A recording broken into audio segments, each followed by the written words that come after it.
Ski aus Holz. Jedes Paar ein Kunstwerk.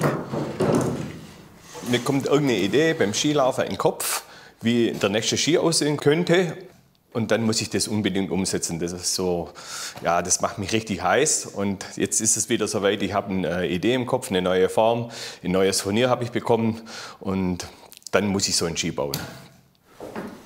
Und das war für mich eigentlich von Anfang an klar, wenn ich einen Ski baue, da kommt ein Holz drauf, kein Kunststoff oder was man alles drauf machen kann, sondern nur Holz und immer schon.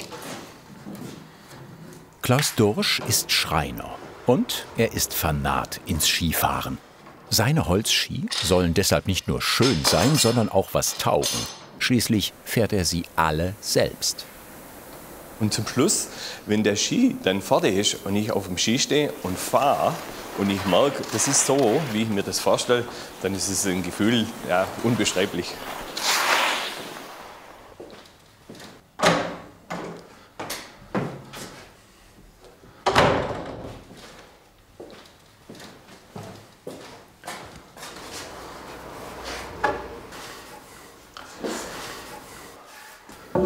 Das ist Eschenholz. Eschenholz ist einfach ein sehr gutes Holz für den Ski, weil das die Biegungen und die Elastizität aufweist, was einfach für den Ski ganz gut ist. Es gibt andere Hölzer, wo weniger gut sind, zum Beispiel wie Pappelholz. Das ist ein bisschen minderwertiges Holz, wo sich auch gut biegen lässt, aber nicht mehr so in die Ursprungsform zurückgeht.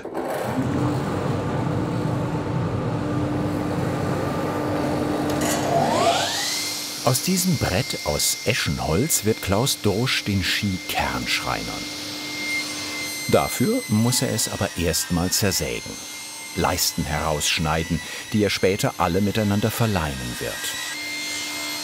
Klaus Dorsch hat lange ausprobiert, wie breit die Leisten sein müssen.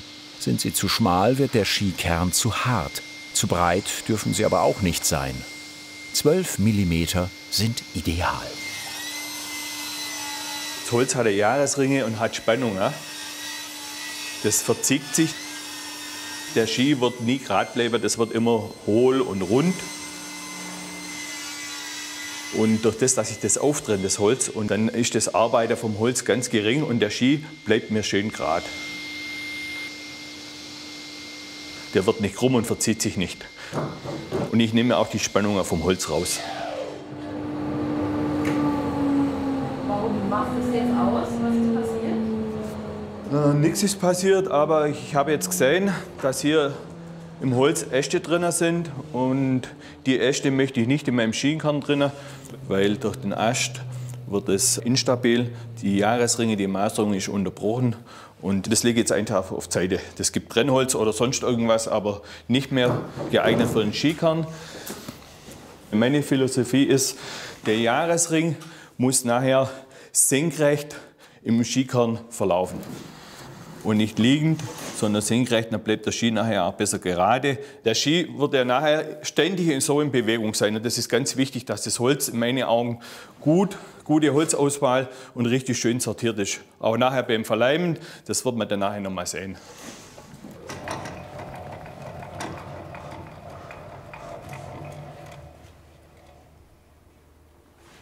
Circa 25 Leisten braucht Klaus Dorsch für den Skikern. Viel Holz für ein einziges Paar. Dabei besteht auch ein Holzski nicht nur aus Holz. Viele Schichten aus Fasern und Kunststoffgewebe stecken noch mit drin. Und doch bleibt der hölzerne Skikern das Herz des Skis.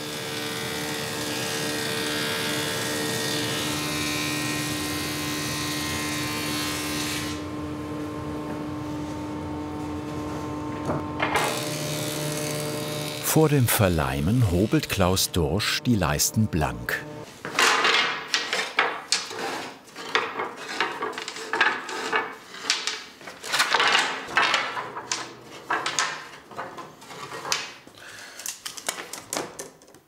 Ich brauche 30 cm für 2 Skier, dass ich es nachher auf meiner Schablone zum Hobler befestigen kann.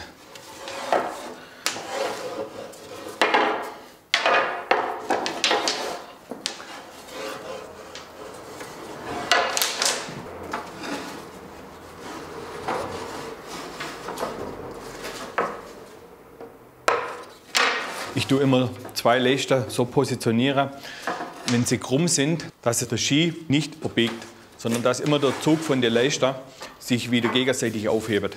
Ich kann es mal hier zeigen. An den 2 Leisten sieht man es ganz gut. Das ist nachher mit der Ski. Die sind jetzt richtig gebogen.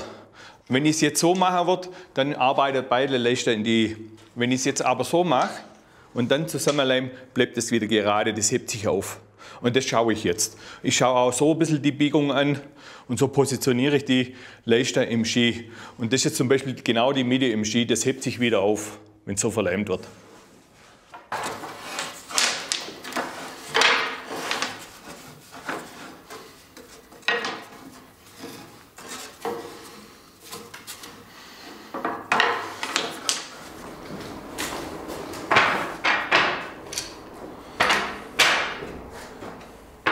Die Leisten müssen sauber aneinander liegen, sonst hält der Leim später nicht.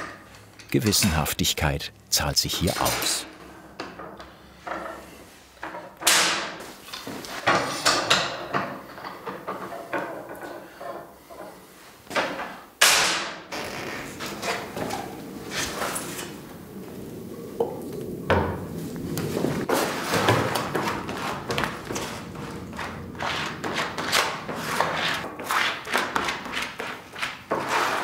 Muss schnell gehen, weil der Leim wartet nicht, bis ich so weit bin.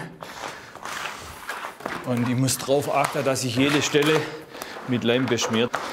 Dann habe ich keine Verleimung. So, schaut das ganz gut aus.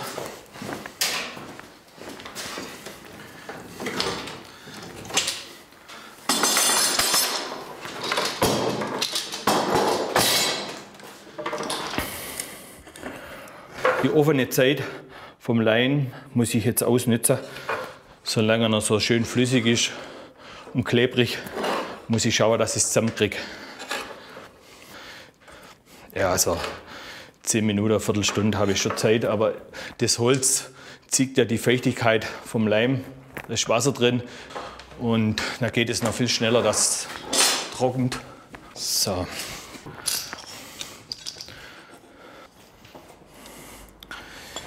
Ich spanne die Leiste jetzt ran, wie vorher wieder, dass mir die Sache beim Verleimen so her bündig bleibt und nicht verrutscht.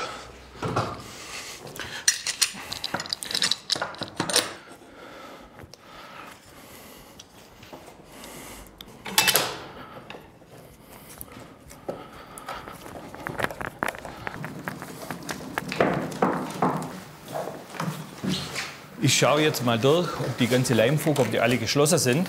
Wenn er irgendwo was aufklafft, dann muss ich noch zusätzliche Zwinge ransetzen. Aber es sieht gut aus, ist alles in Ordnung. Jetzt sollte der Skikern 4 Stunden trocknen. Am besten wäre es über Nacht, dann kann er richtig schön trocknen, der Leim. Und dann kann man am nächsten Tag schön weiterarbeiten. So. Am Skikern ruht die Arbeit, woanders geht sie weiter. Jetzt kommt der Belag dran, die Sohle des Skis, und die ist aus Kunststoff.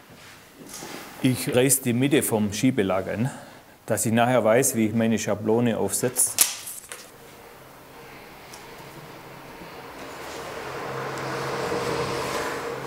Die habe ich mir selber entworfen und dann aufgezeichnet und an der Bandsäge ausgeschnitten.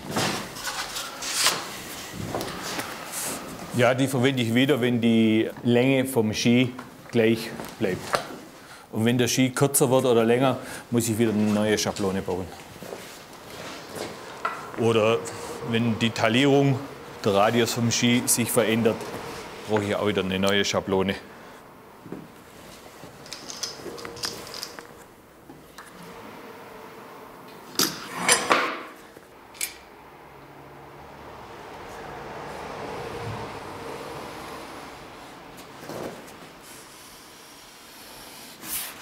Das gibt jetzt die Form vom Ski. Ich schneide jetzt hier entlang und dann gibt es die Taillierung vom Ski.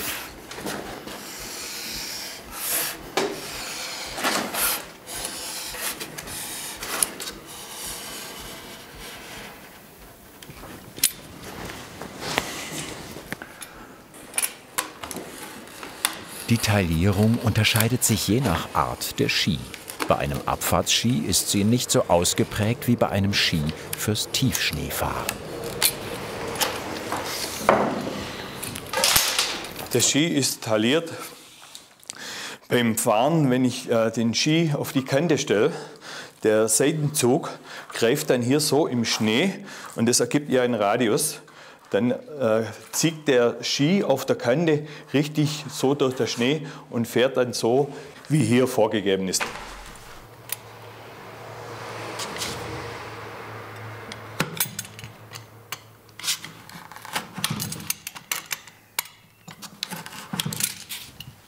Jetzt mache ich hier noch kleine Ausbuchtungen rein, wo ich die Stahlkante nachher fixieren kann, dass sie mir beim Pressen nicht abhaut.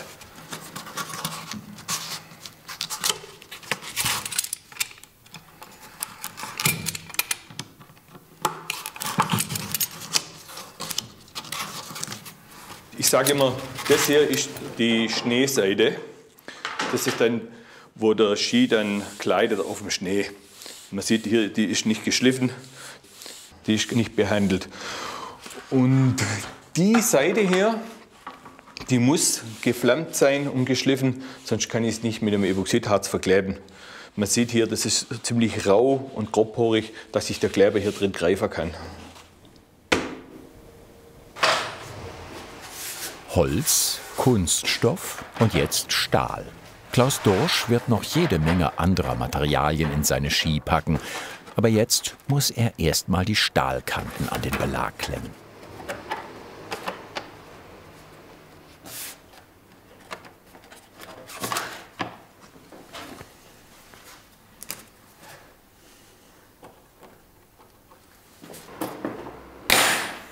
Das Skibauen. Er hat es nirgendwo gelernt, hat sich alles selbst beigebracht.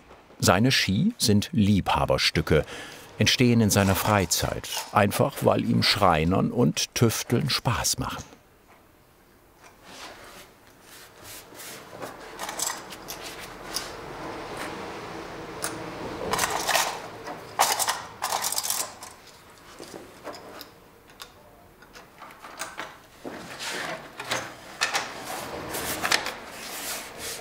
Und jetzt passt es noch nicht ganz, muss hier noch mehr gebogen werden. Und da habe ich hier jetzt die Vorrichtung, wo ich die Kante einfach an der Form vom Belag der Dreher mir in die gewünschte Position biegen kann. Jetzt passt es hier vorne wunderbar und ganz am Ende muss jetzt noch ein Stück rein und dafür habe ich die Zange.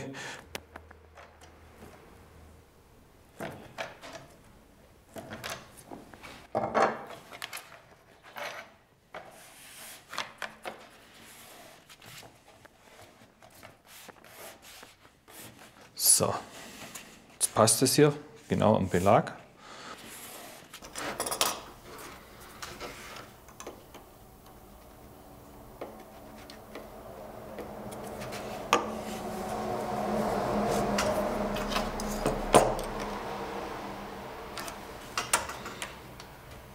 Der Kleber muss nur so lange halten, bis der Ski verpresst ist. Nachher, wenn der Ski verpresst ist, hält es mit dem Epoxidharz. Und darum nur punktweise das jetzt fixiert und nicht die ganze Fläche. Also nur, dass es die Stahlkante so lange fixiert ist, bis es in der Presse drin ist und bis das Harz abgebunden hat.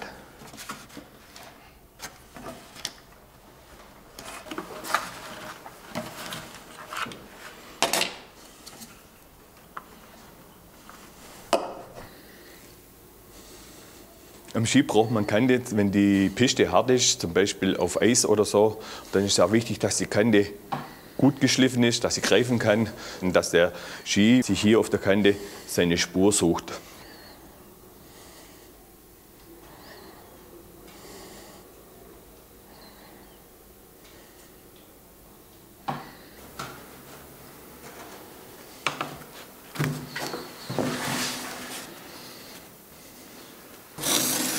Das ist Carbongewebe.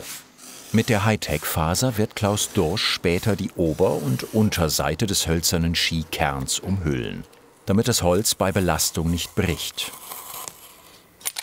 Jetzt spannt er das Gewebe zwischen die Kanten auf den Belag.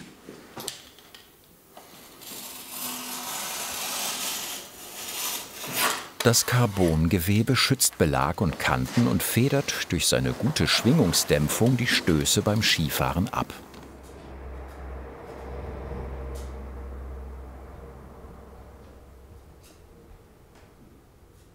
Die Sohle des Skis ist schon mal gemacht. Für den Look kommt für Klaus Dursch nur Holz in Frage. Schreinerehre. Das ist ein Teakholzfurnier. Das gibt jetzt die Deckschicht vom Ski, das Design. Und ich versuche das immer, dass ich die Maserung schön spiegeln kann, dass es ein schönes Bild gibt. Und wenn man es dann nachher nebeneinander legt, die Skier, ist jedes Mal das gleiche Furnierblatt drauf, in der gleichen Position, nur gespiegelt.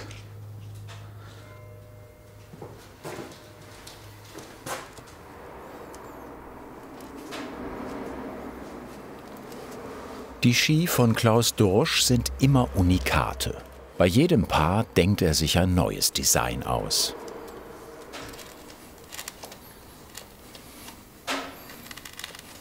Diesmal ist die Intarsie aus hellem Ahornholzfurnier. Ich habe irgendwo mal einen Stierkopf gesehen und da habe ich mir das ausgedacht und habe das so gezeichnet und dann mir eine Schablone gemacht. Und jedes Mal, wenn ich irgendwo ein Motiv sehe und ich denke, das passt auf den Ski drauf, dann wird es irgendwann mal umgesetzt.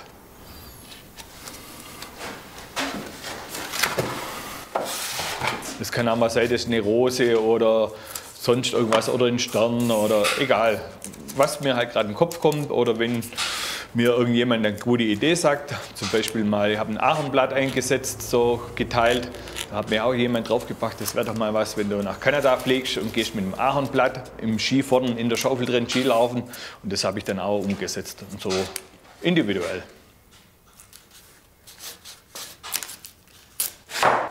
Mit seinen Ski macht Klaus Dursch oft Furore.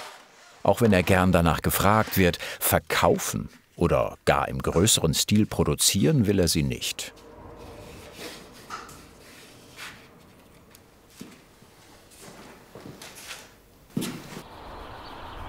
In Blaubeuren-Asch auf der Schwäbischen Alb hat Klaus Dursch schon als kleiner Junge das Skifahren gelernt. Hier lebt er auch heute noch mit seiner Frau. Er bringt als Lehrer an einer Schule seinen Schülern das Schreinern bei. Seine Skiwerkstatt aber, die ist zu Hause in der Garage.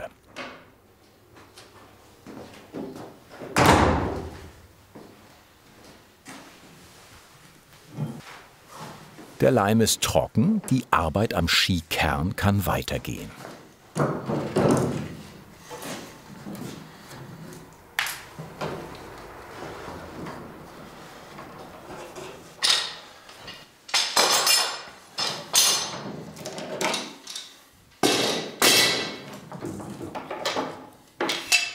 Ja, sieht gut aus, sehr gut. Saubere Verleimung, alle Fugen sind dicht. Besser könnte es nicht sein.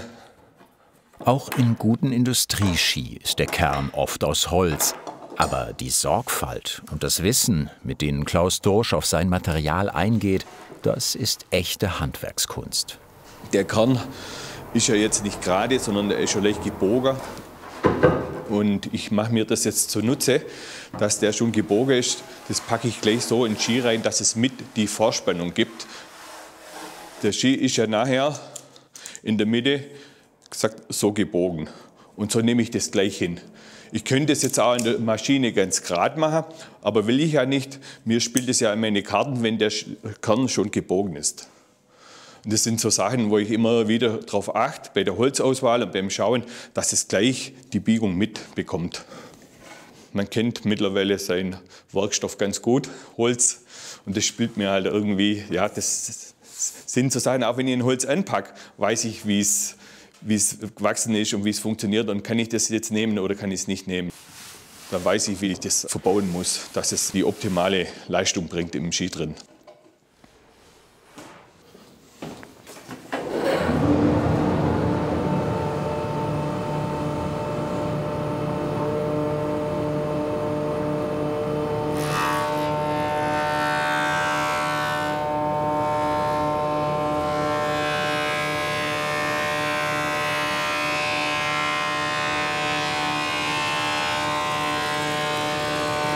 Das Brett wird jetzt hier durch die Hobelmaschine durchgelassen. Die Leisten, die sind ja alle unterschiedlich in der Höhe, dass es eine plane Fläche gibt. Brauche ich dafür, dass ich nachher den Ski anzeichnen kann und weiterarbeite. Und das machen wir auf beide Seiten.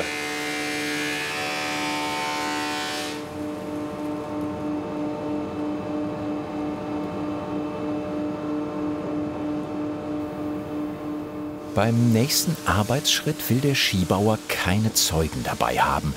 Er hat sich mal wieder was ausgedacht, wie er seine Ski noch besser und schöner machen kann.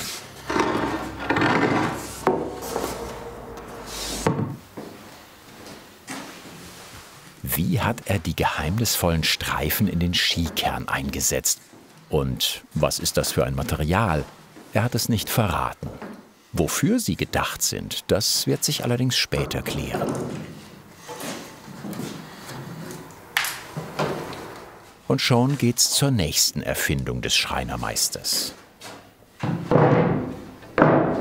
Das Brett hier ist meine Schablone, wo ich den Skikern konisch hobel. Das heißt, der wird ja hinten und vorne verjüngt. Und ich stelle mir die Schablone so ein mit verschiedenen Leisten, wo jetzt immer kleiner werden, dass ich nachher genau die Schräge vom Skikern bekomme. Also heißt, ich gehe ziemlich weit hoch mit großen Leisten und gehe hier immer weiter runter.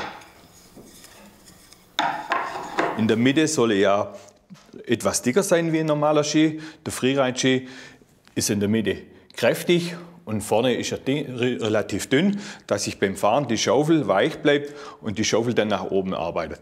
Und das stelle ich jetzt hier bei jedem Ski individuell ein. Man schaut jetzt hier, die Leiste ist jetzt 12 mm dick und die 9. Und so kann ich das Ganze je nachdem jetzt hier einstellen. Ich kann im Kern, der Skikern so konstruieren, dass der Ski hart wird, weich wird. Und das mache ich jetzt alles beim Aushobeln vom Ski.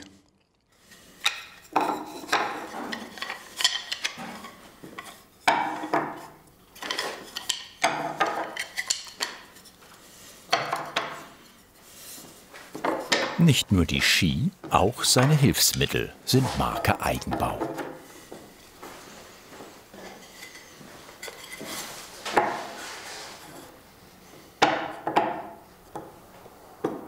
Ich schaue jetzt, dass mein Kern keine Wellen reinkriegt, irgendwelche Hobelwellen nachher oder so Löcher, Vertiefungen, dass das alles schön harmonisch nach oben läuft.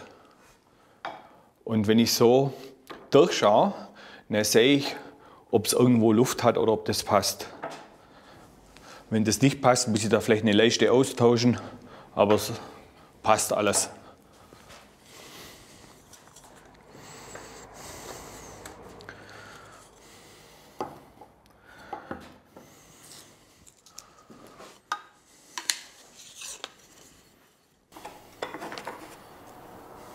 Und zwischendrin lege ich noch Leisten rein, dass es satt aufliegt. Und das habe ich mir alles selber so langsam, aber sie haben mich rangetastet an die Schablone und an den Skikern zum Hobeln.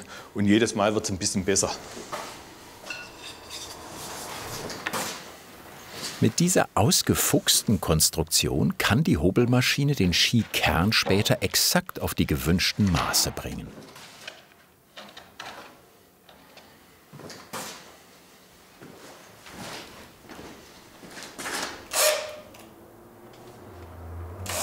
Aber vorher fixiert ihn Klaus Dursch auf seiner Schablone, damit er nicht verrutscht.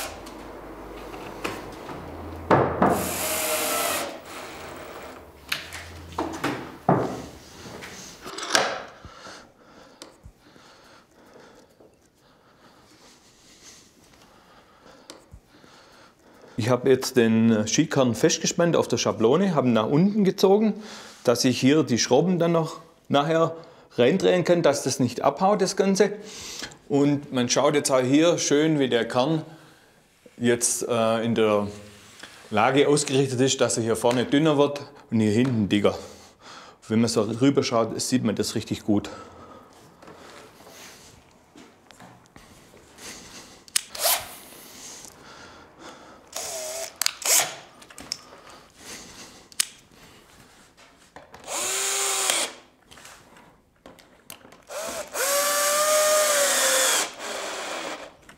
Ich mache jetzt hier noch ein Klebeband drüber, dass die Leisten sich nicht hier irgendwie wandern oder verrutschen.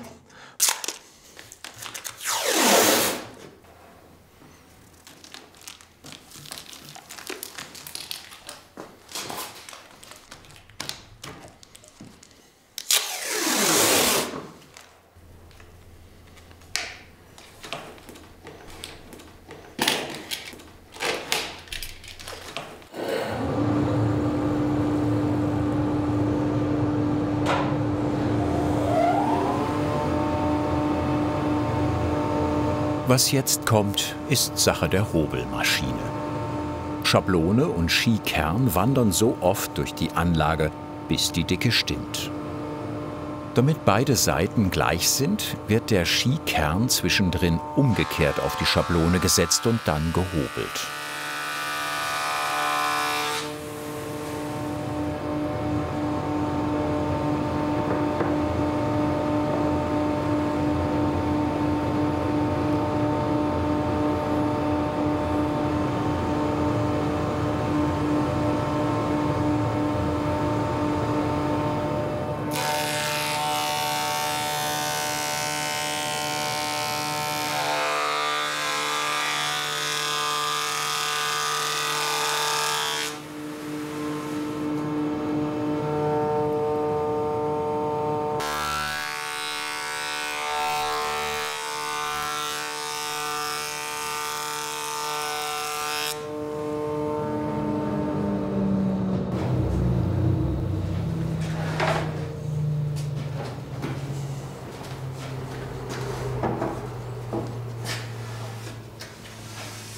Jetzt sieht man richtig schön, wie sich der Skikern verjüngt hier und in der Mitte breiter ist. Und hier vorne jetzt das Dünne vom Skikern richtig gut für den Tiefschnee, wie sich die Schaufel biegen lässt. Der Ski soll ja nachher vorne in der Schaufel ganz weich sein, dass er sich im Tiefschnee wieder nach oben arbeitet. Und in der Mitte sieht man hier auch ganz toll, dass der Kern richtig dick ist und stabil. So soll es sein.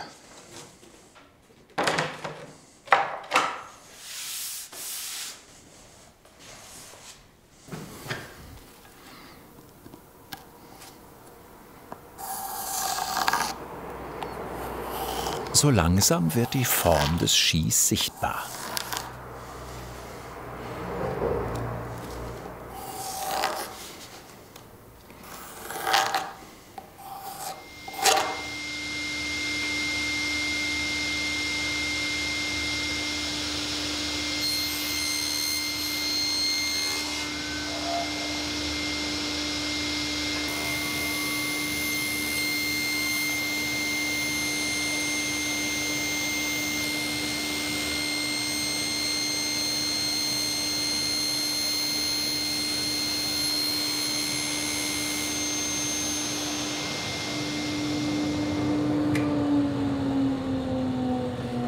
Schaufel und Heck sind ausgesägt.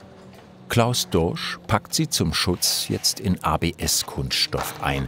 Bei vielen industriell gefertigten Ski werden die Spitzen komplett durch Kunststoff ersetzt. Das ist nichts für den Handwerkskünstler. Sein Skikern von vorne bis hinten aus Holz. Ich möchte so viel wie möglich selber machen. Ich möchte auch nicht irgendwo was Fertiges zukaufen. Und ich habe auch Spaß dran, mir das selber auszuprobieren, zu entwickeln. Wenn es mal ein bisschen in die Hose geht, dann machen wir das nächste Mal das anders. Aber das ist einfach mein Ding. Und in jedem Ski was zu verändern, zu verbessern. Vielleicht wird es mal ein bisschen schlechter, aber meistens wird es besser. Man sieht ja nachher, was dabei rauskommt.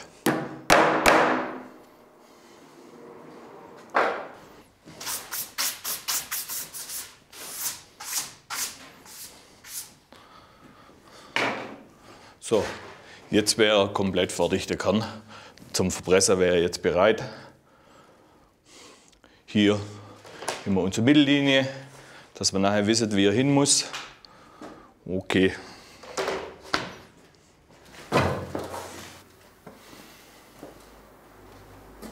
Ein Mordstrom, auch selbst ausgeklügelt und gebaut. Die Schablone für die Vorspannung, damit die Ski auch Schwung bekommen.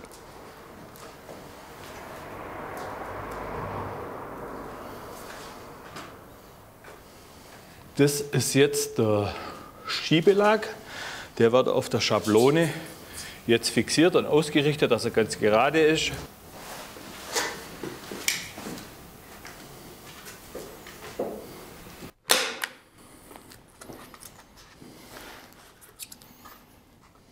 Das ist die Schablone zum Pressen. Das gibt eigentlich dem Ski die Vorspannung, wie die Schaufel angehoben wird, viel oder wenig, je nachdem wie weit das es nach vorne schiebt. Hinter das Heck, wie hoch dass ich das hochziehe. Die Schablone muss ganz stabil sein, liegt nachher in der Presse drin.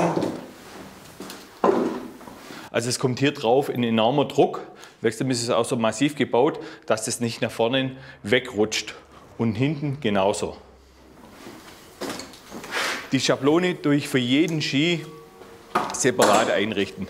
Jetzt auf dem Pistenski zieht man die Vorspannung fast vor bis zur Schaufel und hinten bis zum Heck.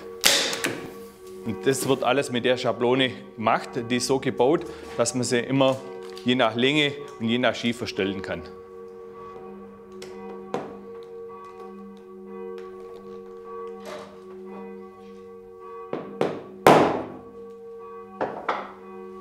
Also der Ski ist jetzt nicht so oder so, sondern läuft genau gerade. Das habe ich jetzt ausgerichtet. Und jetzt kann es eigentlich losgehen mit dem Pressen.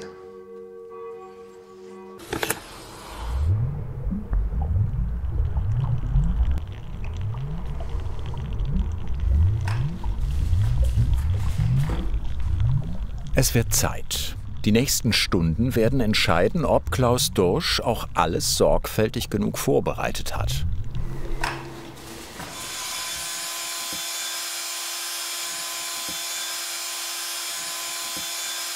Das ist Epoxidharz, der Stoff, der den ganzen Ski zusammenhält. Sind die beiden Komponenten erst einmal miteinander vermischt, ist Eile geboten.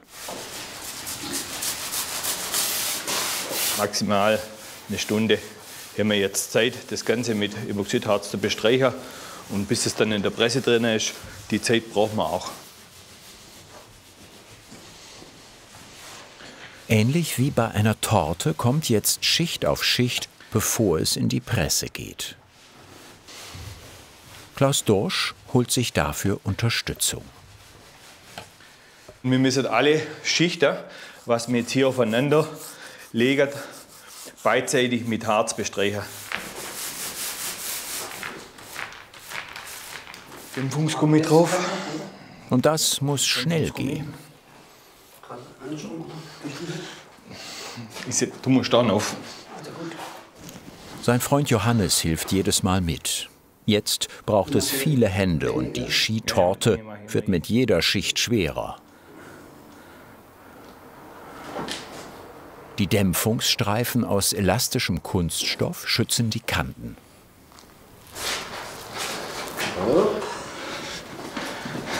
Du machst Länge? Ja. Eine Lage Carbongewebe. Ich guck. Du siehst ja, wie die unten liegt. Alles klar, wie So drauf. Okay. Läuft's bei dir? Länge? Länge ist gut. Ja. Jetzt kannst du das nächste Carbon Auf jeden Fall mal auslegen. auslegen. Auch egal. Egal, das ist egal wie rum.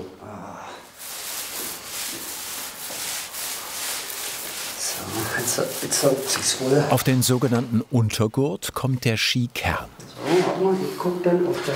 Du siehst, der Strich. Du wieder Länge, gell? Ich mache Länge, ja. Sitzt. So. Eigentlich ist es schade, das Schöne ist ein Holztutunleger. Schau dir das mal an, wie schön das Holz rauskommt. So. Ich mache die Länge wieder, ja. Ich glaube, ich lang okay. Der Obergurt, wieder eine Schicht Carbongewebe. Und die nächste Schicht folgt sofort. Das ist Aramidgewebe. Das ist dafür da, dass die Dämpfung vom Ski besser funktioniert. Der wird ruhiger und oben die Kante von der Seitenmenge besser geschützt ist. Weil es unwahrscheinlich schlagfest und zäh ist, das Gewebe. So. Jo. Du, da. Da. Der war jetzt schon so oft dabei, jetzt wird er es ja auch langsam wissen. Mit Gefühl. Ja. Verdollt einfach. Und Ja, ich fahre ein bisschen drüber. Wird sich schon vollends. bis jetzt ist immer was geworden, aber ein bisschen Anspannung ist immer dabei. Und es ist immer ein bisschen stressig, man hat wenig Zeit und man versucht ja immer alles perfekt zu machen. Und wenn dann irgendwo mal was verrutscht, Ja. dann ist das nicht so toll. Hat es bei dir gereicht? Ja. Okay. Das Furnier. Und ich muss halt so Ja, du siehst ja. ja, grob vermitteln.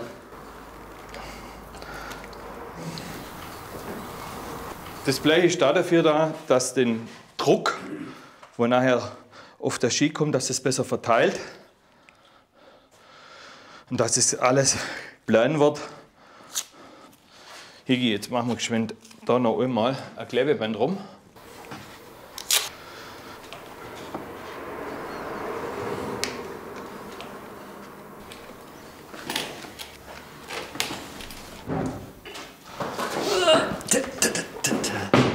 Keiner schaut, oder? Nein, das Ah, ich weiß, was ist. das habe ich vergessen, aber Ja, das kriegt man hin.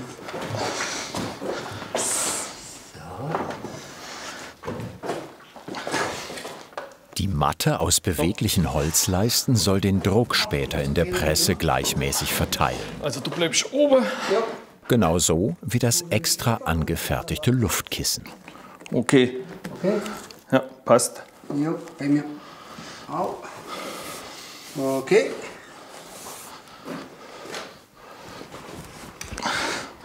Das Gegenstück zur unteren Schablone.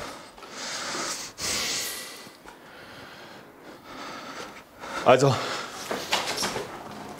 Und dann ist das Paket endlich fertig gepackt und verschnürt, bereit für die Presse. weiter. Ja, gut. Das nochmal geschwind auf den legen. Der Ski muss jetzt ca. 12 Stunden in der Presse sein, bei 45 bis 50 Grad. Gut kommt. Jetzt sieht man das schön, wie das Luftkissen die Unterschiede zwischen obere Schablone und untere Schablone ausgleicht. Und das sieht jetzt schon ganz gut aus, harmonisch, freut mich. Man freut sich schon auf morgen früh, wenn der Ski wieder aus der Presse kommt.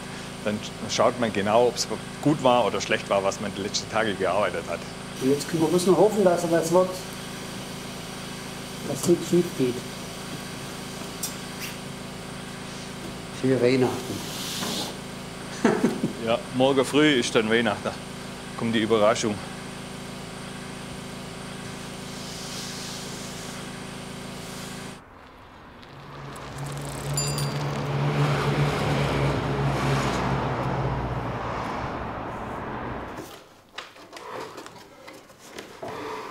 Und dann ist er da, der Tag der Entscheidung.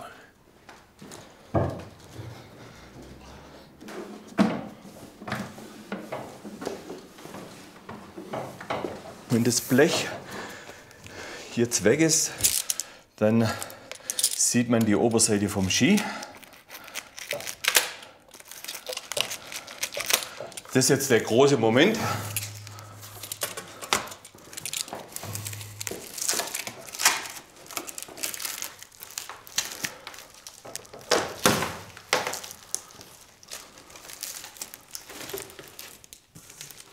Mir geht es jetzt gut, bin ich erleichtert. Alles passt. Richtig schöner Ski. Man schaut jetzt hier schon die Vorspannung.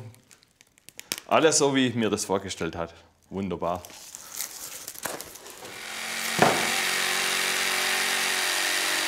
Mit der Stichsäge schneidet Klaus Dorsch die Form der beiden Ski aus.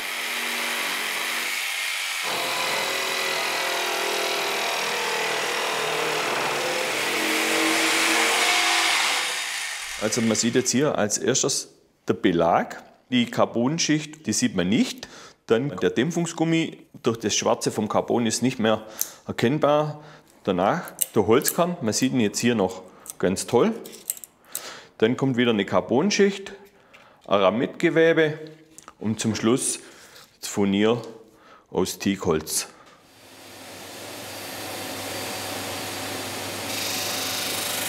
Die rauen Kanten des Skis schleift er blank.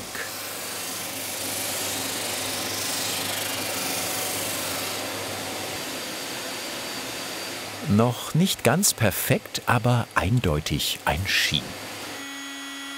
Die Seitenwangen der Ski sind noch gerade, die fräst Klaus Dorsch jetzt schräg an, damit die Kanten auf der Piste besser greifen und später leichter nachgeschliffen werden können.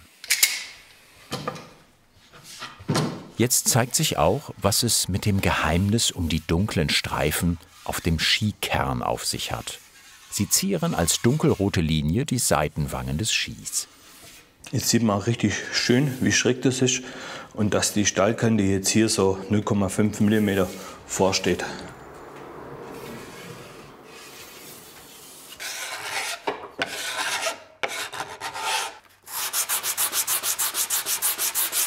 Wenn ich zu viel schleife, dann kommt irgendwann mal unter das Aramidgewebe durch. Die ganze Sache ist nur 0,6 mm dick, also so viel kann ich nicht schleifen. Damit das Furnier haltbar ist und glänzt, kommen noch mehrere Schichten Epoxidharz drauf. Und zum Schluss die Bindung. Die hat der Schreiner tatsächlich mal zugekauft. Das tut mir jedes Mal weh, wenn ich in den schönen Ski Löcher reinbohren muss. Aber es ist halt so, anders geht's nicht.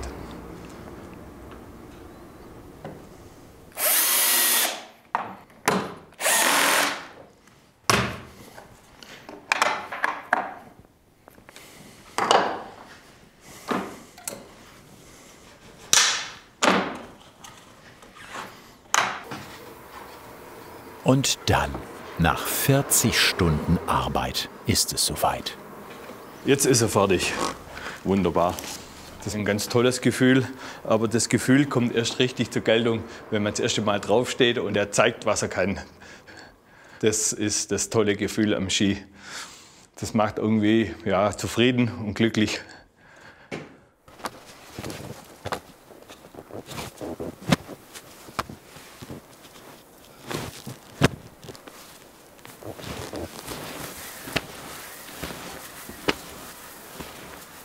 Das Schöne am Skifahren ist die Natur, der Schnee, ein Stück Freiheit. Wenn ich auf dem Berg stehe, Neuschnee gab und dann runterfahren, das ist ein Stück Freiheit für mich.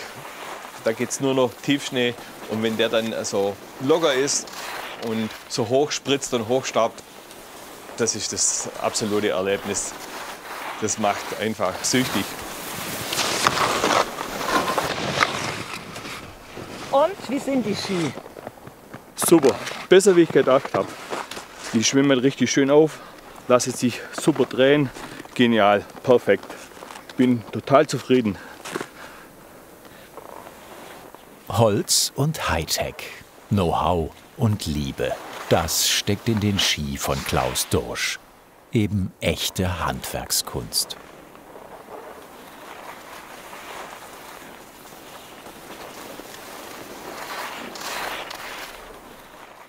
Hat dir diese Handwerkskunst gefallen? Dann schreib uns deine Meinung zum Film in die Kommentare. Und nicht vergessen, Kanal abonnieren.